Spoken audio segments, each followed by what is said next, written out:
Welcome back. Good Tuesday morning, everybody. Thanks so much for joining us this morning. I'm Maria Bartiromo, and it is Tuesday, May 26th. It is 7:01 on the East Coast. There were fresh escalations overnight on Iran. The U.S. conducted defensive strikes Monday, first sinking two ships CENTCOM said were laying mines in the Strait of Hormuz. Tehran responded by launching missiles at U.S. planes, prompting the U.S. to attack again a missile site in southern Iran. A CENTCOM spokesperson saying, quote, U.S. Central Command continues to defend our forces while using restraint during the ongoing ceasefire. President Trump on Sunday earlier proposed Iran and other Middle Eastern countries join the historic Abraham Accords if a peace deal is made. He also vowed that any enriched uranium would be destroyed. Iran is threatening to retaliate this morning. It claims the U.S. violated the ceasefire. Oil prices this morning are plummeting as markets have confidence in the president's decisions here. The price of Brent is down 5% right now at $98.41. The price of crude oil is down almost 5% at $92.03. Now, the national average for a gallon of regular gas is at $4.49 a gallon. Joining me now is Interior Secretary Doug Burgum. Secretary, good to see you. Thank you so much for being here. And I know you've been doing a lot to keep up with all of this demand, whether it be from the war in Iran or from the massive demand on data centers. What do you think the impact is on energy this morning as you watch oil prices come down today? Well, Maria, it's obviously President Trump 2 moves ahead of his critics, as always. Nothing short of aspiration for peace in the Middle East. I mean, who on a Saturday afternoon over a holiday weekend can pull together all of the world leaders from the Gulf state allies, but also Egypt, Pakistan, Turkey, get them all on a phone call and, paint a vision, which, again, is peace and prosperity in the Middle East, which is some people thought never could be achieved. But he's put all the conditions in place for this to come together. And this is going to be great for not just for the United States, but for the world economy and for peace and prosperity around the world. Yeah, but the president needs that Strait of Hormuz open. Secretary, what do you want to say about the Strait of Hormuz and its impact on oil? Well, it's obviously got a big impact on the global price of oil, but I think as you see the prices coming down, people have got optimism that President Trump's going to strike a deal, which is going to include that the strait is open, freedom of navigation for all of our Gulf allies, and also that Iran's nuclear ambitions are crushed, because it's really now just the IRGC that's left. We got a terrorist organization with an oil field, and as President Trump is the one leader in the world that has said we can't have this organization that's been reigning terror for 47 years, still funding Hezbollah, Hamas, and terrorist groups around the world, holding their own people, hostage, if you will, including, cutting their own country off from the internet now for months and months, which is killing their own economy. So President Trump's the one person who's got the courage and the tools. He's using diplomatic, he's using military, now he's using economic pressure to achieve his aims. And the deal maker in chief wouldn't bet against him. He's going to come through with a great deal for the world and for America. Yeah, and he had a real vision to make energy the centerpiece of his agenda, that's for sure. And we're feeling it now and seeing how incredible that is, given the massive demand. I know, Secretary, you just returned from a trip to Alaska. You visited 2 major oil rigs, including a site which just produced oil for the first time. You were speaking alongside the governor of Alaska, Mike Dunleavy, about the importance of a pending liquefied natural gas pipeline through the state.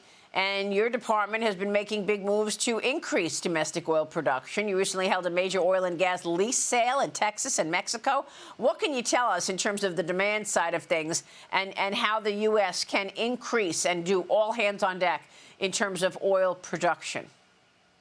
Well, again, Maria, you're spot on with all of that. I mean, President Trump's ability to drive change in the world is because of his energy dominance policies. And there, again, nothing short here of actually shifting the geopolitical center of energy to the Western Hemisphere. What President Trump accomplished with Venezuela, in 45 minutes, turning a sanctioned adversary into a strategic ally. In what's happening in Argentina, Guyana. and across the U.S. You mentioned this record Permian Basin sale that we had on Bureau of Land Management land. It was a $4 billion lease sale. This is money that comes into the U.S. Treasury. It gets divided out back to states and school districts. So this is a windfall, for the economic and for the communities in those areas. But the biggest one in previous history was just under $1 billion. This was 4 times larger than the largest lease sale ever. And as you mentioned, up in Alaska, when we were up there for first oil, we were at Pitka and Willow. But at Pitka coming online for the first time, 80,000 barrels of oil a day flowing down the Alaska pipeline. It helps keep prices affordable for Americans here at home, and it helps us support our allies in the Pacific as well, where we've got lots of troops in Japan, Korea, Philippines, and our territories like Guam and our states like Hawaii, all too dependent on oil coming from the Middle East. Alaska's got an opportunity to support all of those locations going forward.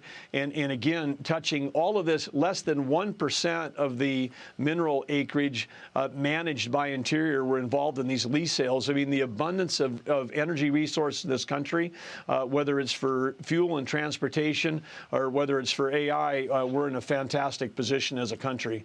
Well, I mean, look, we're seeing this enormous demand for oil, gas, and energy in general, Secretary. We've been covering the importance of these AI data centers and the massive energy demand that they require. But you've got critics saying that the hyperscale data centers are straining electric grids. They're consuming enormous amounts of water, driving up residential utility costs, and delivering fewer permanent jobs than promised. I asked the NVIDIA founder and CEO Jensen Huang about the demand just last week. Here's what he said. Watch. Ultimately, Maria, this is the largest manufacturing industry in the world. The production of intelligence will be much, much larger than the production of energy. It's a foregone conclusion at this point that the electricity industry, the internet industry that AI is built upon will be much larger than both of those industries previously. Jensen, are customers asking you that they want more computing power? Do they want more lower energy usage? Are they looking for cheaper inference? What costs, what specifically do you hear most from customers that they want now in this? All three. However, what they want more than anything is they want their NVIDIA right now. And the ability to build these data centers, these factories, is really spectacular. And when you see them, the amount of technology inside, for example, 1 gigawatt is like $50–60 billion. It's an enormous amount of technology. And so you have to be a company with significant completeness of technology and also significant scale to even be able to serve an opportunity like that. So, Secretary, I mean, this is a massive pivot and a massive new revolution underway. Can we meet this demand? I mean, is it going to mean more natural gas generation, expanded grid? What's your take? Well, it's going to mean all of that, Maria, but as Jensen is accurate, I mean, this is not, we shouldn't even call these data centers. We should call it manufacturing intelligence. Was always a miracle that we could turn electricity, into lighter heat, but now we can take a kilowatt of electricity and turn it into intelligence. We're in an arms race on who can build out the most power to build out the most intelligence, and this is going to impact, every job, every company, every industry with huge productivity gains. This is positive for humanity, and it's positive for the United States.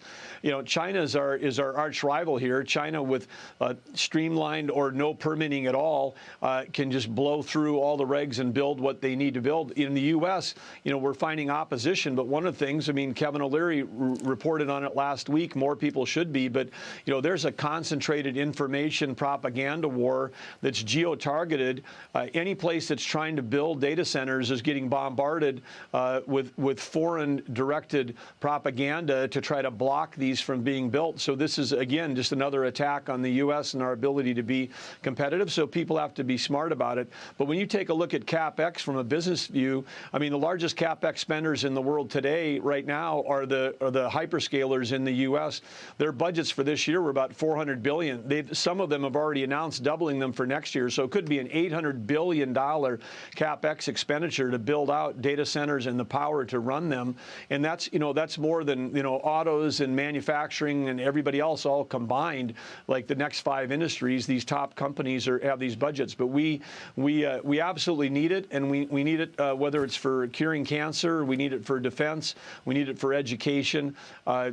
We need to be competitive in this thing, and it's and I think some of this propaganda is being effective. I mean, we're seeing some locales put bans out on building these, and that is going to harm our ability. So the states and the locales that can figure out how to build stuff are going to see a huge influx of capital. That's going to benefit those. We're going to see a bifurcation really around politics of where this massive amount of capital flows. So the entire next revolution may not be dispersed, like I say, like the Industrial Revolution, but this is the intelligence revolution, won't be dispersed across all 50 states. It's going to go to where people can actually cut through the red tape and build stuff. And thank goodness we're a country that has enormous natural gas resources, because that's one of the ways we're going to have the ability to power this revolution. I mean, even after President Trump told the hyperscalers and the tech companies, look, if you want to build out your data centers, the power is on you, and you have to be responsible so that you don't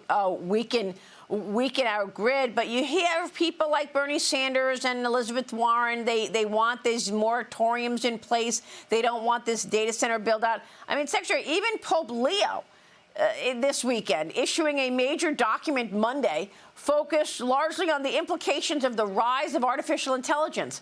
The Pope saying that this technology could make civilization less human. Why is the Pope commenting about AI right now? Well, I didn't know that was I didn't know that tech editorializing was part of the role of being Pope, but it is but certainly some of these states that have got very high electricity prices today, and they've got high electricity prices today because of the policies they pursued with trying to go with intermittent, unreliable, weather-dependent sources of electricity. We've got to get back to baseload power to make this whole thing work. But the future is very bright if we can make sure we can get this stuff built. Secretary, we are watching your work, certainly. It is such a moment in time. We appreciate your time this morning. Thank you, sir. Thank you, Maria. Secretary Doug Burgum, stay with us. We'll be right back.